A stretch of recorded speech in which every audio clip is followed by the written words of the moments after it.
সই পাইকার বাবাজিরা রে শুনেন শুনেন, ওই মহিলা ডাক দিয়া বলে, নবী ইয়া রাসূলুল্লাহ ইয়া হাবিবাল্লাহ, আমার আল্লাহ সাথে সাথে ডাক দিলেন, ফেরেশতারা রে তোমরা যে এই মহিলারে মারার জন্য গেছো, এই মহিলার পরিচয় জানোনি? এবার ফেরেশতারা ডাক দিয়া বলে, মালিক ও পরওয়ারদিগার আল্লাহ, আমরা তো কারো পরিচয় দেখা মারামারি করি না, আমল নামার মধ্যে গুনাহ পাইছি, তারে মারার জন্য চলে আসছি রে আল্লাহ। আমার আল্লাহ ডাক দিয়া বলে, ফেরেশতারা রে এই মহিলার পরিচয় যদি তুমি জানতা, তোমরা যদি এই মহিলার পরিচয় জানতা, তাহলে বেত নিয়া কবরের ভিতরে ঢুকতা না। সুবহানাল্লাহ বলেন না আল্লাহু আকবার। এই কথা যখন আমার আল্লাহ বললেন, আচ্ছা কোন কেমন কামাই করলে আল্লাহ নিজে পরিচয় দেয়? সুবহানাল্লাহ বলেন না আল্লাহু আকবার। এবার আমার মহিলা ডাক দিয়া বলে, মায়ার নবীজি ইয়া রাসূলুল্লাহ ইয়া হাবিবাল্লাহ, আমি দেখতেছি আমল নামার ফেরেশতারা আমল নামাই গুনাহ পাওয়ার কারণে আমার আল্লাহ জবাব দিলেন, জবাব দিতেছেন, আমি মহিলা দেখতেছি।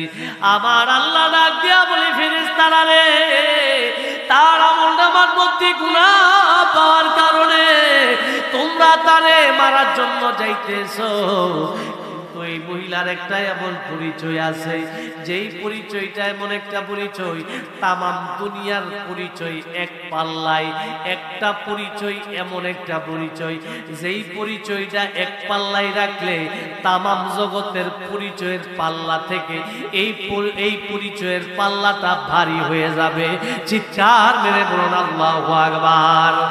আমার আল্লাহ ডাক দিয়া বলে, ফেরেশতারা রে এই মহিলাটা নামাজ আদায় করতো, 5 ওয়াক্ত নামাজ আদায় করতো আল্লাহর দ্বীনের প্রতিষ্ঠার জন্য, নামাজ আদায় করতো আমার নবীর মহব্বতে, নামাজ আদায় করতো, দুরূদ শরীফ আদায় করতো।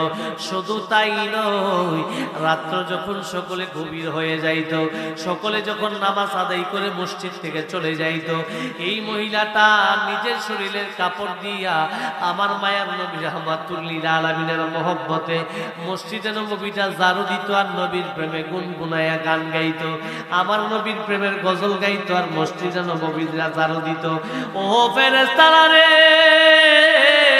যদিও তারা বলল আমার মধ্যে গুনাহ আছে, ও ফেরেশতারা রে শোনো শোনো, যদিও তার আমল নামার মধ্যে গুনাহ আছে, কিন্তু আমার নবীর মহব্বত দিয়া মসজিদে নববী, যেই মসজিদের ইমাম হলেন রাহমাতুল লিল আলামিন, ওই মসজিদে নববীরে ঝাড়ু দিত আর গুনগুনায়া গান গাইতো। আমি আল্লাহ তার গুনার দিকে তাকাই নাই, আমি আল্লাহ তার মহব্বতের দিকে তাকাইছি।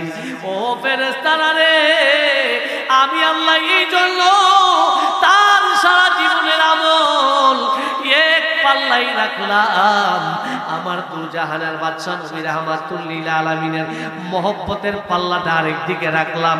নবীর মহব্বতের কারণে আমি আল্লাহ তার আমল নামার দিকে না তাকায়া আমি আল্লাহ তার নামটারে আমার আল্লাহ, আমি আল্লাহর উলিয়তের দপ্তরের মধ্যে উলি আল্লাহদের নামের তালিকার মধ্যে রাইখা তারে আমি আল্লাহ জান্নাতবাসী হিসাবে গ্রহণ করলাম।